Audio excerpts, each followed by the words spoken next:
देवी अहिल्या ने खुद मालेराव के खजाने को लूटा है, उस पर डाका डाला है, ये बात अब सबके सामने आने वाली है। जी हाँ, देखिए मालेराव होलकर अभी नहीं जानता, उसे सिर्फ संदेह है, बल्कि यूं कहता है कि है तो यकीन, बस सबूत नहीं है। मगर अब कोई ऐसा भी है जो कि जान गया है कि देवी अहिल्या ने खजाने को लूटा है, वो भी मालेराव के खजाने को। जी हाँ, कहते हैं ना कि दीवारों के कान होते हैं, और यहाँ तो हम देखते हैं कान ही कान हैं, मगर बुरे लोगों के। और अब जो ये बात होती है, जब इस बारे में बात होती है, जी हाँ, देवी अहिल्या ने लूट को अंजाम दिया, देवी अहिल्या की वजह से लूटा गया मालेराव का खजाना। जब ये बात होती है तो ये खुले में होती है, जी हाँ, किसी बंद कक्ष में नहीं होती। और जाहिर सी बात है, मालेराव के पसंद के लोग, मालेराव के षड्यंत्रकारी लोग आसपास बहुत सारे महल में फैले हुए हैं। जी हाँ, यशवंत बात कर रहा होता है तुकोजी के साथ में कि उन्हें डर है कि कहीं ना जाने अंदर क्या हो रहा होगा, तो आप जाइए। तुकोजी मना करते हैं कि नहीं, कहीं तुकोजी की जुबान खुल गई तो, इसलिए वो नहीं जाना चाहते।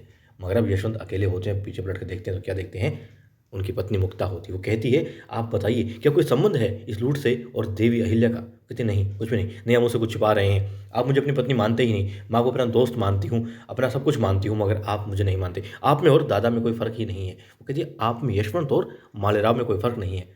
अब वो कहते नहीं, ऐसा नहीं है, और आप तो मेरे अर्धांगिनी हैं, आप हैं तो मैं पूरा होता हूँ, लेकिन मैं आपको ये नहीं बता सकता। आप क्यों नहीं बता सकते? यकीनन, जी हाँ, वो कहती है, यकीनन आपको लगता है कि मैं देवी अहिल्या के खिलाफ चली जाऊंगी, या फिर आपका और देवी अहिल्या कुछ अहित कर दूंगी, इस तरीके की बातें करती है। अब मालेराव के षड्यंत्रकारी लोगों को अपने कानों का फायदा उठाना ही पड़ता है। जी हाँ, क्योंकि ये बात अब बता देता है यशवंत मुक्ता को कि हाँ, देवी अहिल्या ने किस तरीके से योजना बनाई, सारी बता देता है, कैसे धन को लूटा गया, कैसे उस काम में लगाया गया। अब वो कहती है कि क्या क्या देवी अहिल्या ने खुद खुद दादा का खजाना लूटा है, उन्होंने डकैती डाली है खुद।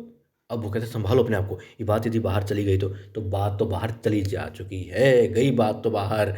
बस इन तीन लोगों के बीच में रहती तो ठीक था, मगर अब वाड़े में ये बात मुक्ता तक पहुंच गई है। मुक्ता तक पहुंचते पहुंचते बात किसी और तक भी यकीनन पहुंच गई होगी, और मालेराव अब उसी को सबूत के तौर पर पेश करेगा, बता देगा किस तरीके से लूटा गया खजाना, कैसे क्या रणनीति बनी, सारी बातें वो जान चुका होगा, यकीनन जान चुका होगा।